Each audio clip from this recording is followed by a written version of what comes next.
Hi friends, welcome to Cute Kadiksha YouTube channel.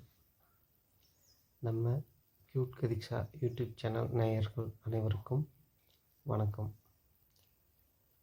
நம்ம cute Kathiksha YouTube சேனலை இதுவரையிலும் subscribe பண்ணாதவங்களாக இருந்தால் சப்ஸ்கிரைப் பண்ணிக்கிங்க. கூடவே பெல் ஐக்கானையும் கிளிக் பண்ணி வச்சுக்கோங்க. நாம் ரெகுலராக போடுற வீடியோ உங்களுக்கு நோட்டிஃபிகேஷனில் வரும். நாம் இன்றைக்கி பார்க்க போகிற டாபிக், இந்த பரந்து விரிந்த உலகத்தில் நாம் எப்படியெல்லாம் வாழலாம் அப்படிங்கிற தலைப்பில் நாம் பார்க்க போகிறோம். நமக்கு இந்த வீடியோவை ஸ்பான்சர் பண்ணுறது பைமோட் ஆப். இந்த பைமோட் ஆப் ஒரு இ-காமர்ஸ் ஷாப்பிங் ஆப் ஆகும்.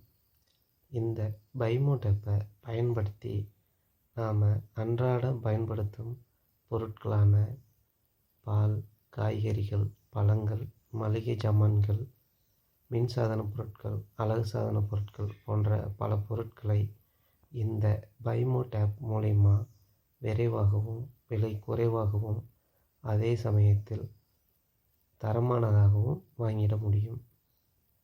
இந்த ஆப் டவுன்லோட் பண்ணுற லிங்க்கை கீழே டிஸ்கிரிப்ஷனில் கொடுத்துருக்கேன். போய் டவுன்லோட் பண்ணி யூஸ் பண்ணி பாருங்கள். இந்த பைமோட் ஆப்பை யூஸ் பண்ணிவிட்டு உங்களோட கருத்துக்களை நம்ம கமெண்ட்ஸில் சொல்லுங்கள். ஓகே ஃப்ரெண்ட்ஸ், வாங்க வீடியோக்குள்ளே போகலாம். தன் தொழிலில் நஷ்டமடைந்த ஒருவர் ரொம்ப விரக்தியுடன் ஒரு தெருமுனையில் உட்கார்ந்து வருவோர் போவோர் எல்லாம் மனவேதனையுடன் பார்த்து கொண்டிருக்கிறார். அப்பொழுது எதிரே உள்ள குப்பை தொட்டியில் ஒருவர்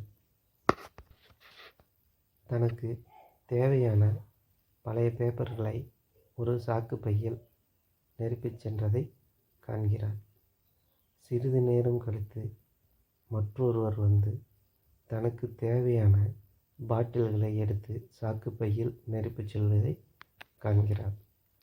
மீண்டும் சிறிது நேரம் கழித்து ஒருவர் தனக்கு தேவையான பிளாஸ்டிக் பொருட்களையும் பிளாஸ்டிக் பேப்பர்களையும் எடுத்து செல்வதை காண்கிறார்.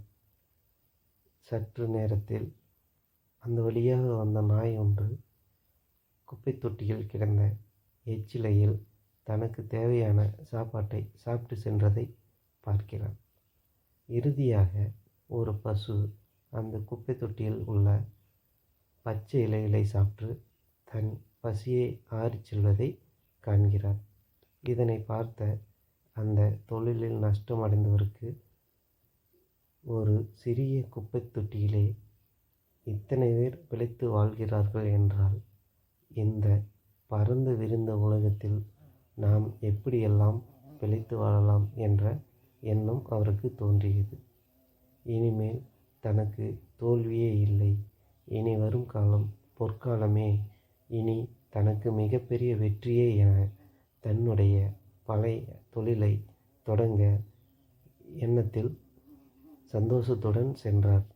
ஆம் நண்பர்களே, இந்த பரந்து விரிந்த உலகில் நாம் எல்லோரும் ஜெயிக்க பிறந்தவர்கள். இந்த கருத்து உங்களுக்கு பிடிச்சிருந்தா லைக் பண்ணுங்கள், கமெண்ட் பண்ணுங்கள், ஷேர் பண்ணுங்கள். அப்படியே மறக்காமல் நம்ம சேனலை சப்ஸ்கிரைப் பண்ணுங்கள்.